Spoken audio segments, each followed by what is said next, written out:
everyone, welcome to another episode of Hawaii in Real Life. We're here in the back of Du Vin on Bethel Street with Chef Marco.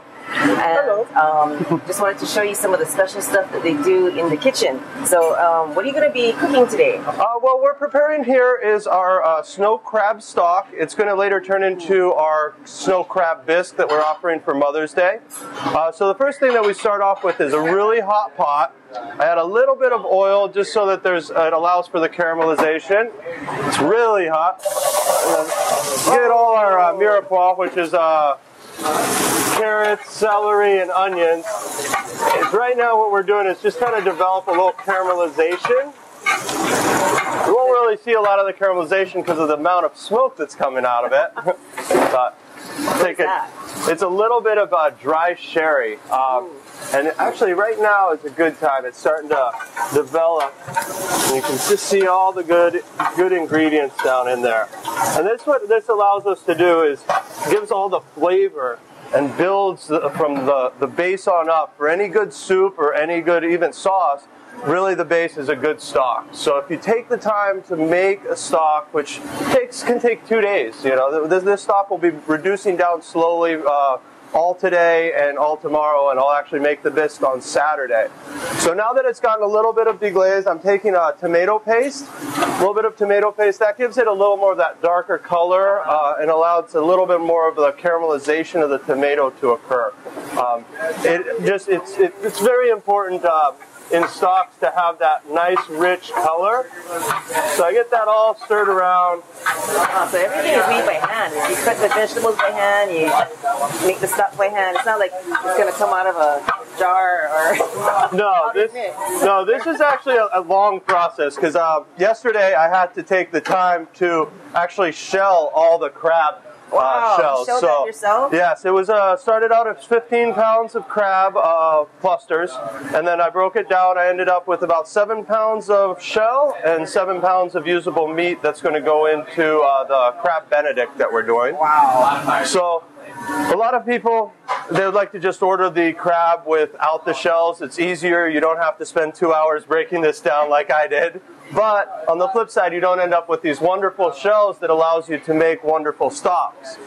Okay, so now we've got a little of the color developed, a little bit of char going on in the pot. And it's right at this point when I start adding my aromatics, which I have here is a little bit of coriander, a little bit a little bit of bay leaf, and a little bit of chili flake. I like the chili flake in it. It doesn't add as much of a spice, but it tingles your tongue and allows other flavors to develop nicely in it. So that goes right into the pot, and then I deglaze it with my dry sherry.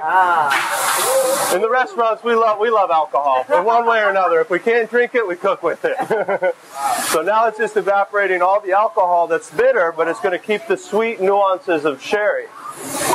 Now, this crab bisque that you're making, is it something that you're going to have at Du Vin occasionally, or like is it special that you do for special occasions?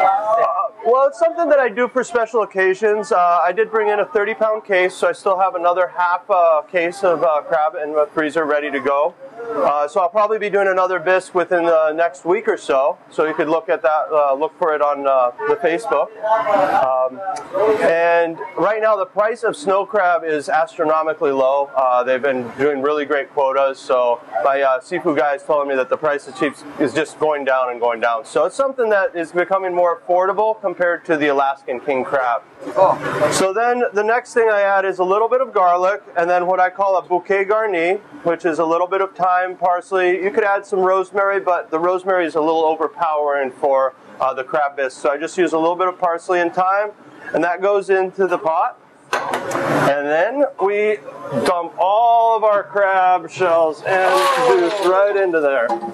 So that is pretty much the beginning of it. The rest is just adding more water, bringing it up to a boil, then turning the flame down to a very low simmer. The trick with any stock is keeping it a very low simmer. if it boils, it starts breaking the flavors and the flavors evaporate away. But if you can keep it at a simmer, you're only boiling away the water and you're allowing the flavor to concentrate down as the water reduces away. Ah, so that's what people say, simmer stuff. Okay. So it's really, you know, that's why stocks are a process of love, because it takes that time. You have to really make sure that it's not too hot and not too aggressive, so the boil. So. And so how many people is that going to feed? This will make about a 4-gallon batch of crab bisque at the end of it. So it'll feed the Chang family of 4. Basically. Cool. Yeah. Okay. So click the link below. We're going to talk to Chef Marco about some other food that they have at Du Vin. If you want, check them out on Facebook. They're at facebook.com/DuVin808. Check them out on Twitter at DuVin808, and you can see when they'll be having the crab bisque again, so you can ask for it. Yes, please do.